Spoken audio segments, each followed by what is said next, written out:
Fala, minha turma! Tudo bem? Tudo beleza? Tudo bacaninha com vocês aí, minha gente? Tudo bem? Estamos chegando nesta quinta-feira, depois do feriadão, né, rapaz? Depois do feriadão do 1º de abril, feriado ontem, né? Hoje 1º de abril não, rapaz, 1º de maio, né, Cristiano? 1º de maio, menino, dia do trabalhador, né, rapaz? Pois é, está de volta aqui graças ao nosso querido e bom Deus, né, para fazer aqui, para gravar mais vídeos para você que tá ligado com a gente, trazer evidentemente muita informação nesta quinta-feira para você que tá aí sempre nos dando o carinho da sua companhia. Graças, claro, né, e agradecimento ao nosso querido e bom Deus por mais essa oportunidade de estar aqui falando com você, né? A você também, que assiste a gente todos os dias aí de segunda a sexta-feira, com 2 vídeos aqui no canal, a gente traz para você muita informação, evidentemente, né? E aí, como é que foi de feriado? Foi tudo bom? Foi tudo beleza? Tudo bacana? Tudo legal? Então foi maravilhoso demais, né? Comigo também foi assim, tudo de bom, principalmente muita saúde, né, menino? Muita saúde que é mais importante. O resto, né? O resto você já sabe. Pois é, muita informação nesta quinta-feira. A Copa do Brasil tem o Flamengo no Maracanã irritando o seu torcedor, mas vencendo o Amazonas por 1-0, abrindo vantagem para o jogo da volta na Copa do Brasil. Tem o Vasco segurando o Fortaleza lá no Ceará, né, rapaz, no Castelão. E tem o Corinthians vencendo mais uma. Passou um sufoco, é verdade, mas venceu o América de Natal fora de casa graças às defesaças aí do seu goleiro, o Carlos Miguel, né, rapaz, que tá substituindo o ídolo, o Cássio, né, no gol do Timão. E tá fazendo muito bem, 2 vitórias em 2 jogos, o time do Corinthians que não vencia e não fazia gol em ninguém. Nos últimos 2 jogos o Corinthians fez 5 gols, né? Para quem não fazia gol é muita coisa mesmo. O Corinthians vai se recuperando aí, né, na temporada 2024. Os demais jogos a gente traz já para você que tá ligado com a gente. A Copa do Brasil reserva algumas surpresas, né? Ontem, por exemplo, tivemos o Atlético Paranaense, que está bem no Campeonato Brasileiro, é um time que disputa aí e ganha algumas competições, né, do nosso futebol aqui nosso futebol sul-americano, né, e também brasileiro. Foi surpreendido pelo Ipiranga ontem, né? Hoje continua aí alguns jogos na Copa do Brasil, estreia do Botafogo, estreia também do São Paulo na competição. A gente traz, Palmeiras também vai estrear na competição hoje. A gente traz detalhes como escalação e demais informações já para você que tá ligado com a gente. A Liga dos Campeões da Europa, o jogo de ontem, né? A gente traz já para você também da outra semifinal. É o Borussia, né, contra a equipe do PSG. Do PSV, né? A gente traz já para você que tá ligado com a gente. É o PSG mesmo, né? Paris Saint-Germain, rapaz. A gente traz já para você detalhes também. Claro, vamos falar muito de outras informações. Borussia Dortmund, por exemplo, que eu acabei de falar, que é a volta aí de Klopp. É o que diz o jornal, né? A gente vai falar também do Bragantino, porque 5 anos do novo Bragantino, como os milhões da Red Bull transformaram o clube em nova potência. No Flusão, o Fluminense também venceu ontem pela Copa do Brasil, jogo de ida. O Fluminense tem receita de 695 milhões em 2023, mas dívida volta a subir. E a gente fala disso já. Falando em dívida, o balancete do Santos também, rapaz. Santos arrecadou 173,4 milhões com jogadores vendidos em 2023. Valores de cada negociação a gente conta já para você. No Mengão, no Flamengo, o Flamengo é um dos times que mais investiram aí nesta temporada de 2024, né? Flamengo investe 191 milhões de reais em reforços no início desta temporada. Valor por De La Cruz supera os 100 milhões de reais. Pois é, por isso, torcedor quando joga no Maracanã contra o todo poderoso Amazonas, né? Como o torcedor mesmo está falando, quer que o Flamengo ganhe não só de 1-0, mas ganhe demais, né, rapaz? Abel Ferreira do Palmeiras posta vídeo em homenagem a Ayrton Senna. Abre aspas, é o meu ídolo. Fecha aspas, disse aí o técnico do Verdão. Já a gente fala aí do Ayrton Senna também, que ontem foi aniversário de 30 anos da morte do ídolo Ayrton Senna, né? Pois é. Tudo isso e muito mais daqui a pouquinho. Até alonguei aqui a nossa abertura, mas a gente volta já já trazendo muita informação para você. Porções e bolos da Linde, Cristiano Santos, a voz que divulga você, e a nossa tradicional vinheta. Segura aí! Você já sabe que o Porções e Bolos da Linde está sempre pensando em você. 77998647115. Continuamos oferecendo para você marmitas diárias de 12, 15, 18 e 20 reais. Temos bolos de vários sabores, pudim, torta, bolinhos fritos de tapioca, só por encomenda e muito mais. Porções e Bolos da Linde. WhatsApp 77998647115 ou Rua Sebastião Meira, número 114, no bairro São Jorge. Porções e Bolos da Linde. Você quer divulgar sua marca, o seu produto e a sua festa? Então coloque a voz de Cristiano Santos pra gravar tudo isso pra você. Fala pessoal, aqui quem fala é Cristiano Santos, tudo bom com você? Tô esperando o seu contato pra gravar a sua propaganda e mandar rapidinho pra você. 77998102174. Cristiano Santos, a voz que divulga você.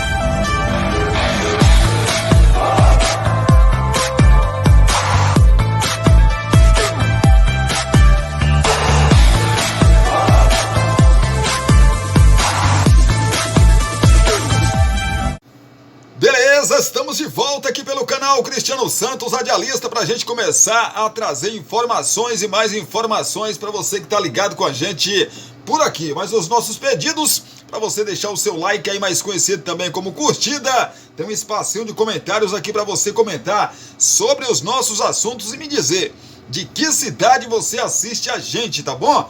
Pois é, obrigado pelo carinho, obrigado pela sua companhia e a gente quer saber até onde a gente está chegando, né, rapaz? Os nossos vídeos, você está assistindo os nossos vídeos?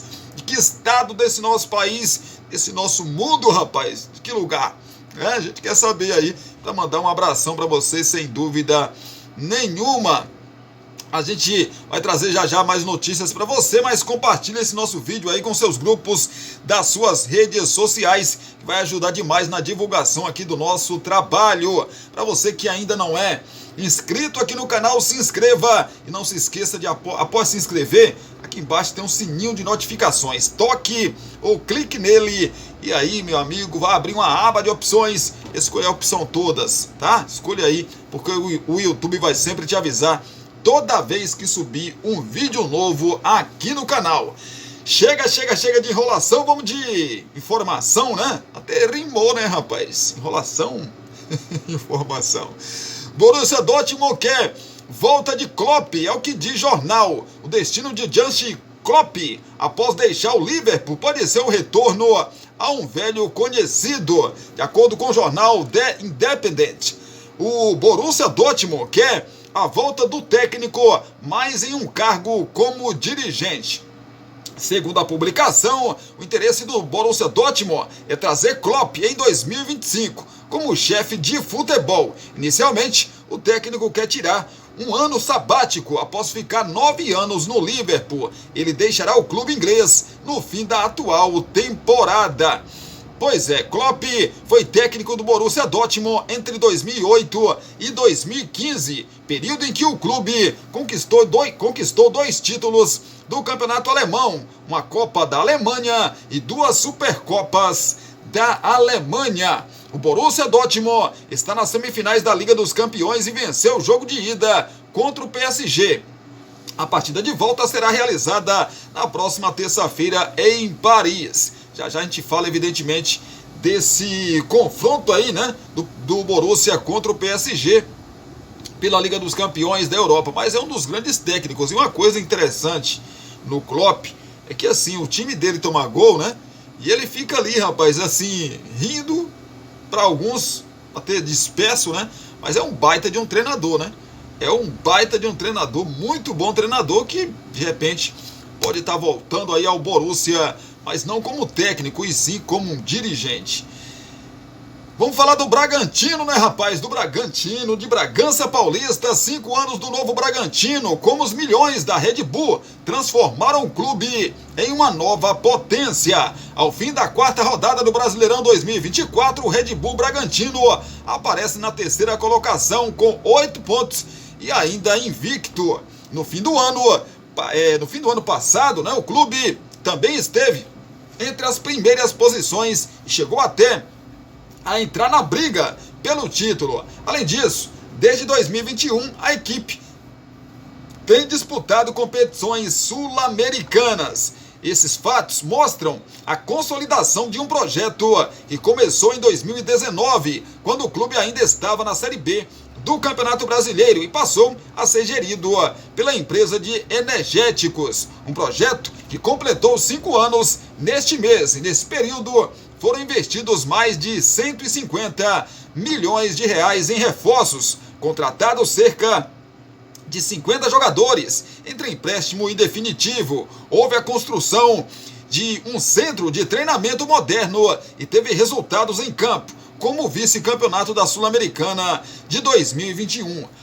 Ao mesmo tempo, houve também contratações de alguns atletas que não renderam o esperado. Ainda há um esforço para tentar aumentar o público nos jogos em casa e ocorreram algumas eliminações que não eram esperadas. Entre acertos e erros, o GE destaca os principais pontos desse período de 5 anos. Linha do tempo: o Bragantino passou a ser gerido pela Red Bull em 23 de abril de 2019, quando o acordo foi anunciado. Foi o início ali de uma linha do tempo que teve fatos marcantes. Pois é, 2019, em 23 de abril, o acordo com a Red Bull é apresentado. 2019 ainda, o Bragantino é campeão do Brasileiro da Série B e conquista o acesso à elite nacional. 2020, no primeiro dia do ano, a equipe deixa de se chamar Clube Atlético Bragantino e muda para Red Bull Bragantino. Escudo também muda. 2020 ainda, Massa Bruta investe pesado em contratações para a temporada e gasta quase 100 milhões de reais só no início do ano. Ainda em 2020, o Bragantino reage no Brasileiro após início ruim, termina em 10º lugar e conquista a vaga na Sul-Americana.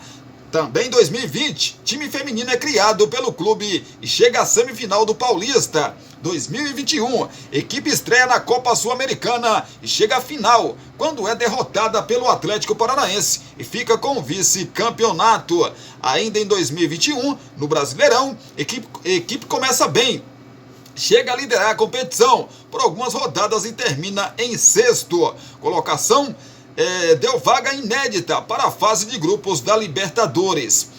Ainda em 2021, equipe feminina conquista acesso à elite do Brasileiro Feminino após conquistar o título do Brasileiro A2. 2022, clube tem o ano mais abaixo em termos de rendimento. Embora tenha chegado na semifinal do Paulista, na Libertadores é eliminado na fase de grupos. Na Copa do Brasil, cai na 3ª fase.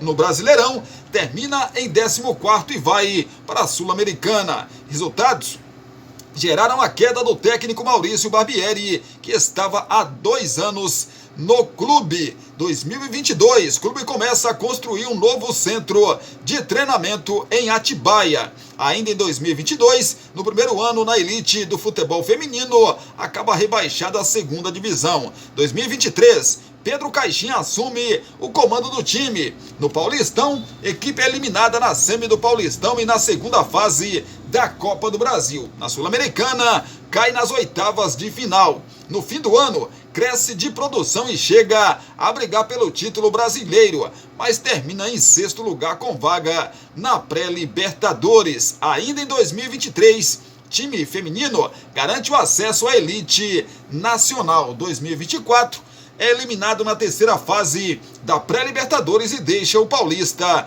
na semifinal. Atualmente, está na terceira fase da Copa do Brasil, é o segundo do grupo na Sul-Americana e está em terceiro no Brasileirão. 2024, o novo centro de treinamento é inaugurado. Nova fase, a parceira entre Bragantino e Red Bull foi apresentada, na verdade a parceria, entre Bragantino e Red Bull foi apresentada oficialmente em 23 de abril de 2019, como já dissemos.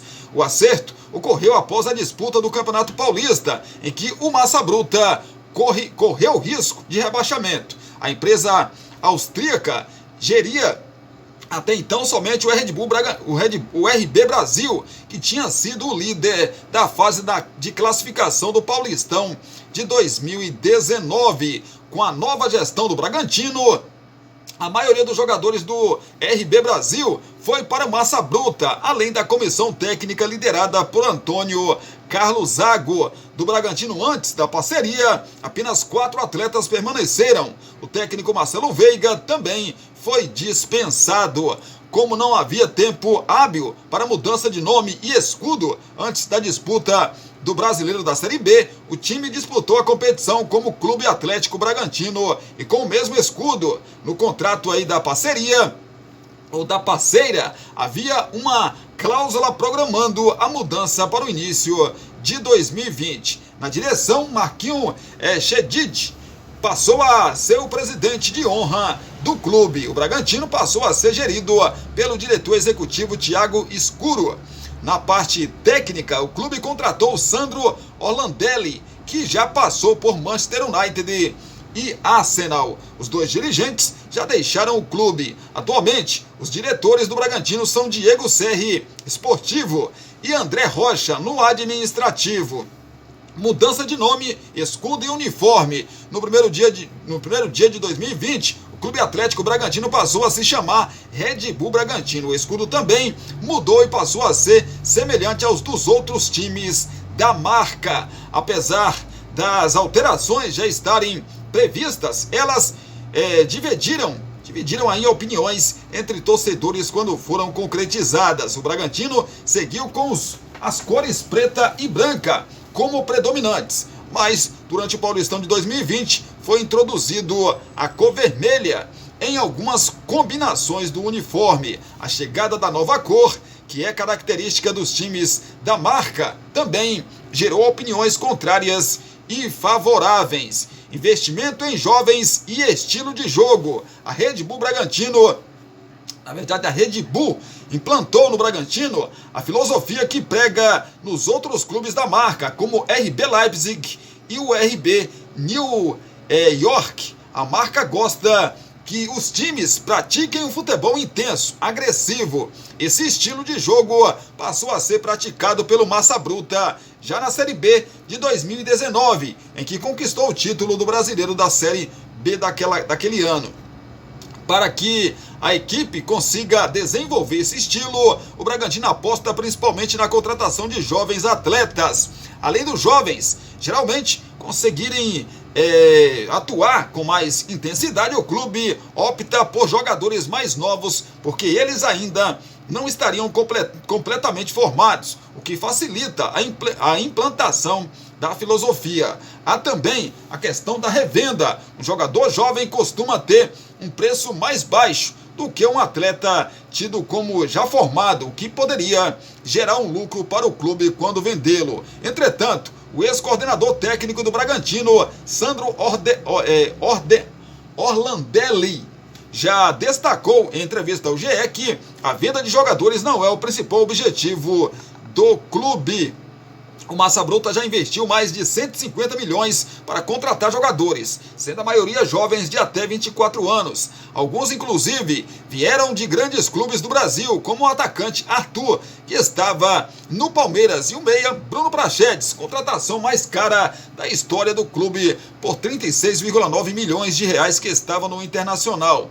Pois é, no total de contratações, foram 53 realizadas em 5 anos, entre atletas que chegaram por empréstimo e que chegaram com contrato definitivo. Nos últimos anos, o investimento tem sido menor. O clube afirma que, inicialmente, foi preciso investir mais para montar uma base. Agora as contratações têm sido mais pontuais, com valores mais modestos, se comparados aos 2 primeiros anos. A intenção do clube agora também é aproveitar mais os atletas formados na casa.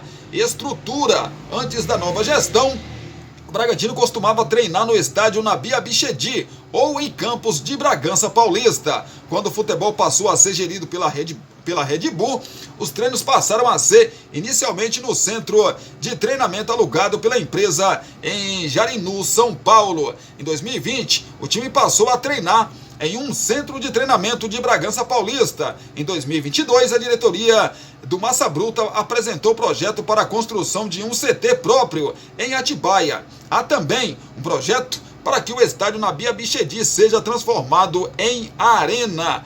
Pois é, neste mês, em abril de 2024, o Bragantino apresentou um novo centro de treinamento, o Centro de Performance e Desenvolvimento, CPD. Fica localizado em Atibaia, ao lado de Bragança Paulista, e recebe os treinos do time profissional, do Bragantino 2 e das categorias de base. O investimento total não foi divulgado pelo clube. Pois é, o centro de treinamento fica em uma área total de 157 mil metros quadrados. Ao todo, são 19 mil metros quadrados. São 7 campos, um mini estádio, 6 prédios que abrigam 86 quartos, 3 refeitórios. São servidas de 1.100 a 1.200 refeições por dia, piscina e banheiros de hidromassagem, auditório para 120 pessoas e outras áreas.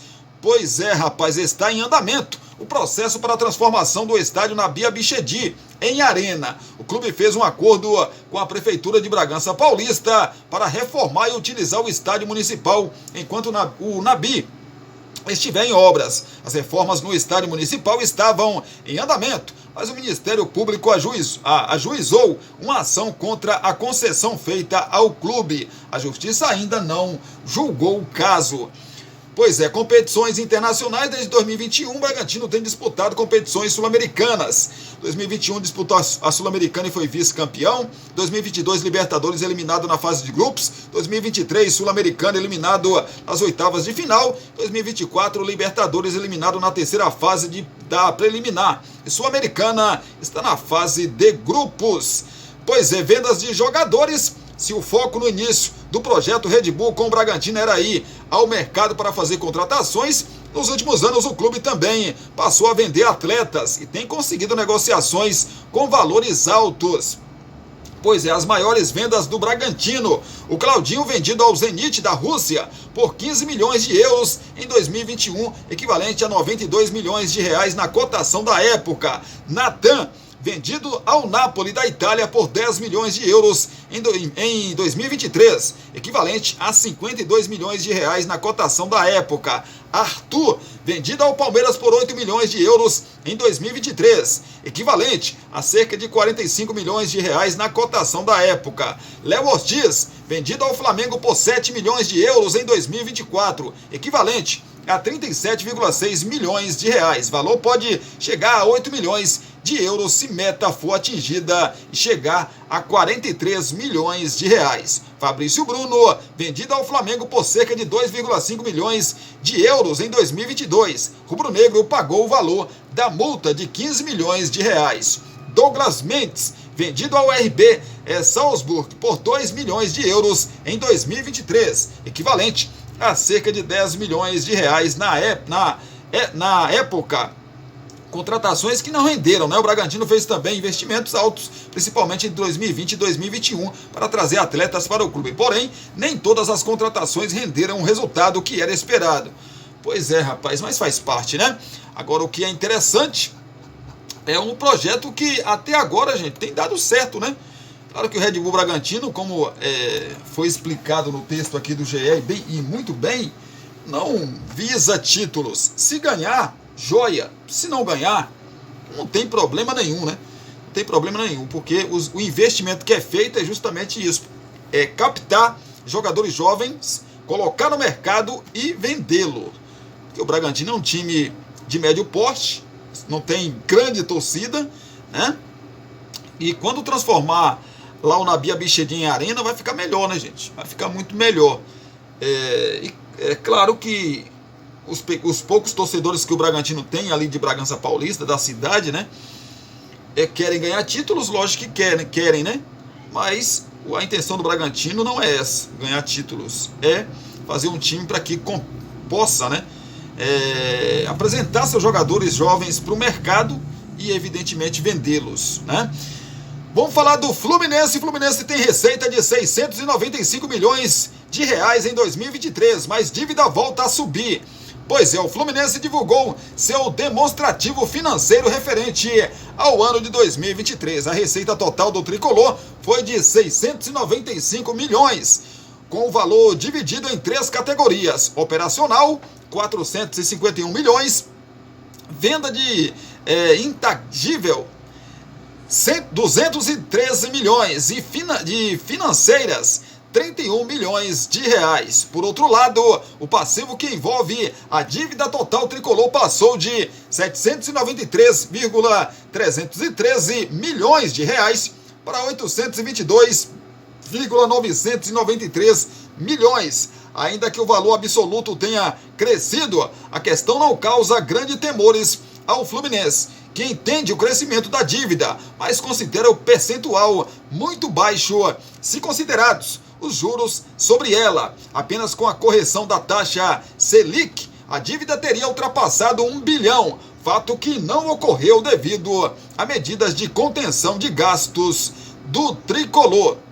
Segundo o documento de 46 páginas, auditado pela Mazars Auditorias Independentes, o crescimento da receita operacional se dá pelo aumento das receitas com direitos de transmissão e performance, 83%, programa de sócio-torcedor e bilheteria, 155%, e de patrocínio, 32 milhões de reais para 50 milhões de reais. Além disso, houve redução nas receitas com transferência de atletas e mecanismos de solidariedade, menos 83%. No site oficial, o Fluminense dá detalhes sobre esses pontos. Aumento de 125,811 ou 83% das receitas com direitos de transmissão e performance, especialmente em razão da conquista da Libertadores. Aumento de 49,399 milhões de reais, ou 155% das receitas com o programa de sócio, torcedor e bilheteria, em conjunto de 22 milhões de reais para 56 milhões de reais e de 21,5 milhões de reais para 32 milhões de reais, respectivamente. Aumento de 17,078 milhões de reais, de 53% das receitas com patrocínio, de 32 milhões de reais para 50 milhões, redução de 77,823 milhões, ou menos 83% das receitas com transferência e atletas e mecanismo de solidariedade. Pois é, o Fluminense, né, rapaz? Mas aumentou aí a dívida do Fluminense, quase 900 milhões de reais de dívida, meus amigos. O documento aponta aumento nos investimentos no futebol profissional em 2023 em relação a gastos com salários,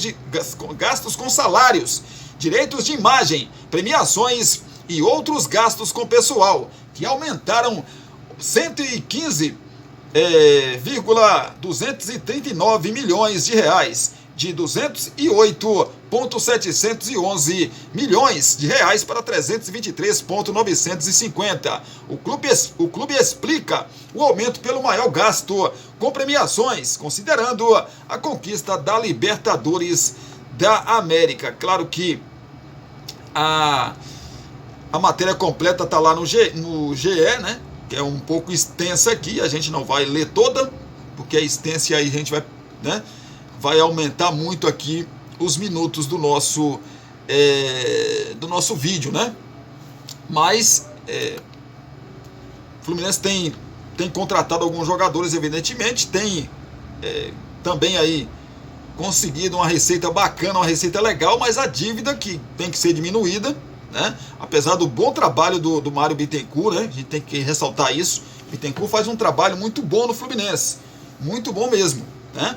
Mas o principal, eu acho, né? O principal ou um dos principais, claro que o time tem que ganhar título, mas e para isso tem que investir.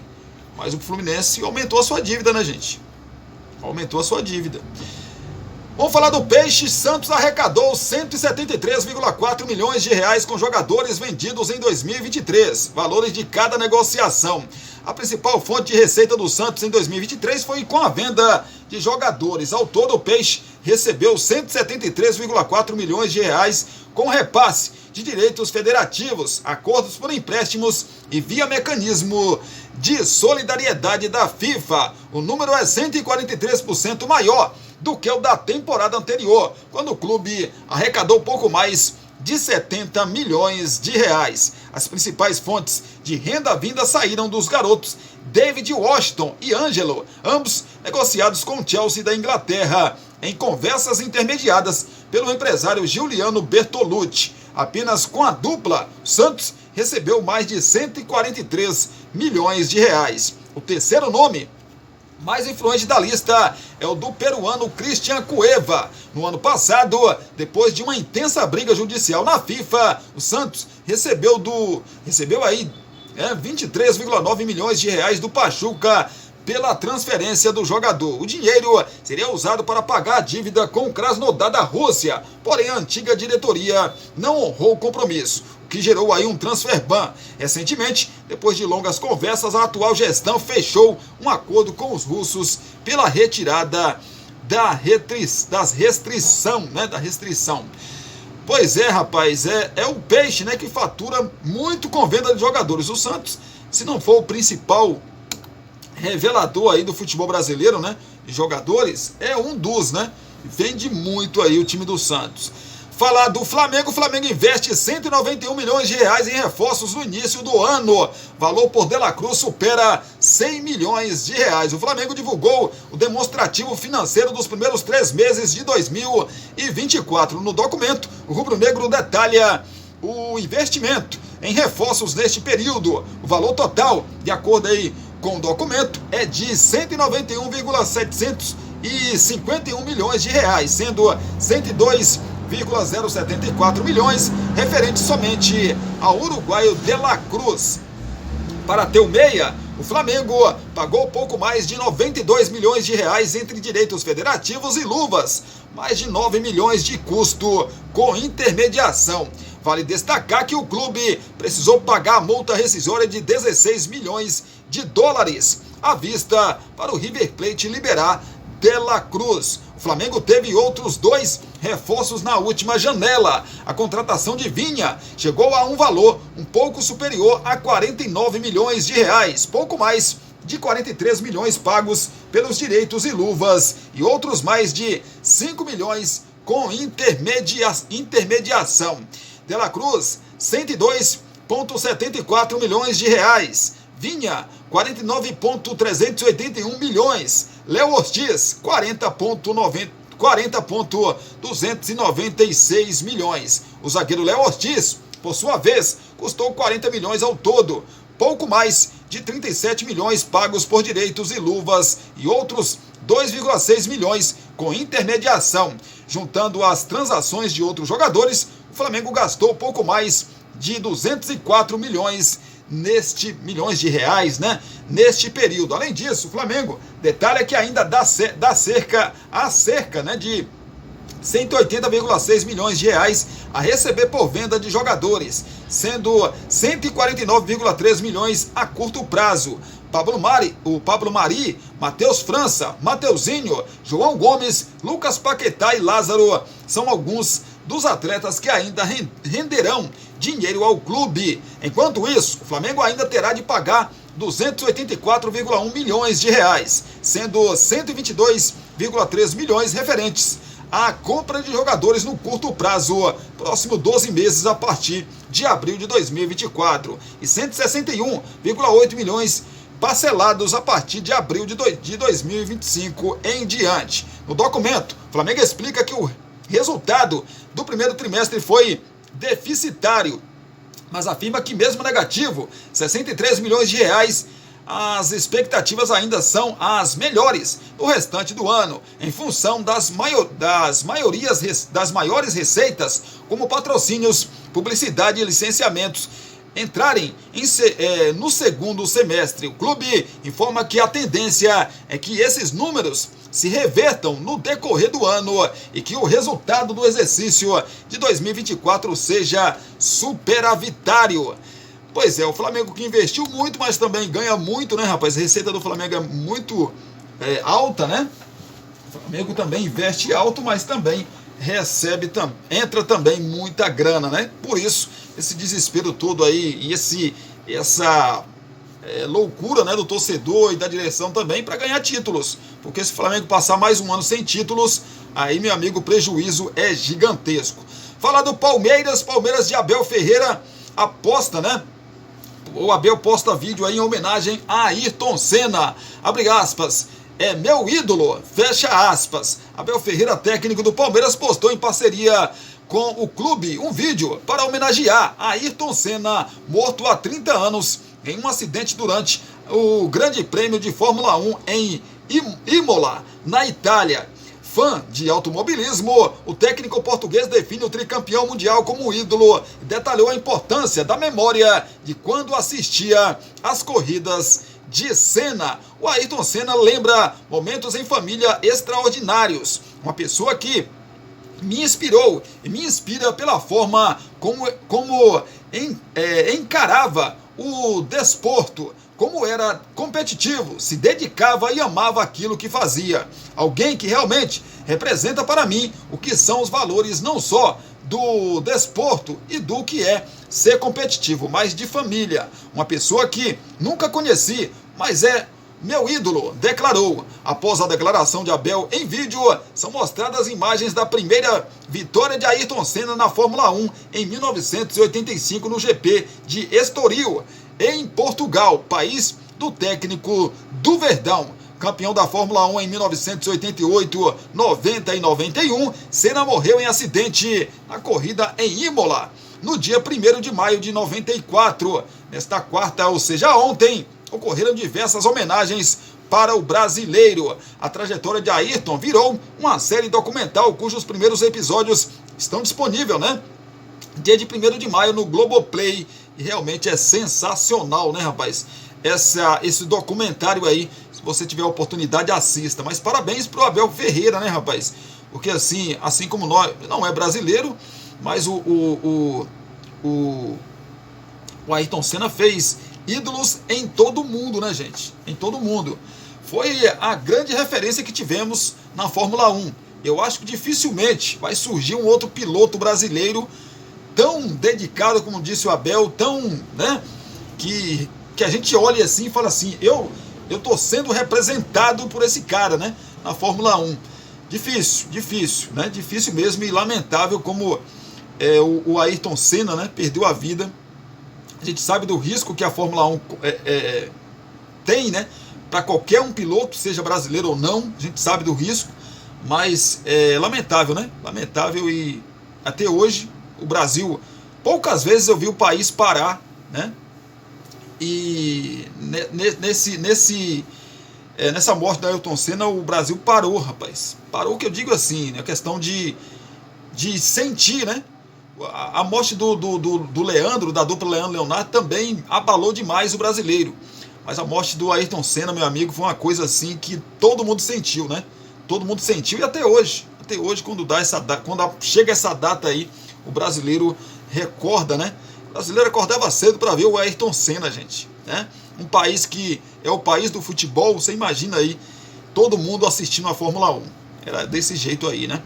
Vasco procura staff de Fábio Carille e estuda a proposta para técnico do Santos. O Vasco procurou o empresário Paulo Pintombeira, representante do técnico Fábio Carille do Santos, e estuda apresentar uma proposta de contrato de 3 anos e salário superior ao que ele recebe no Peixe. O treinador já está ciente da intenção de investida do Cruz Maltino, mas tende a recusar qualquer oferta por estar feliz no clube paulista. A reportagem entrou em contato com pessoas da SAF do Vasco que negaram contato com Carille.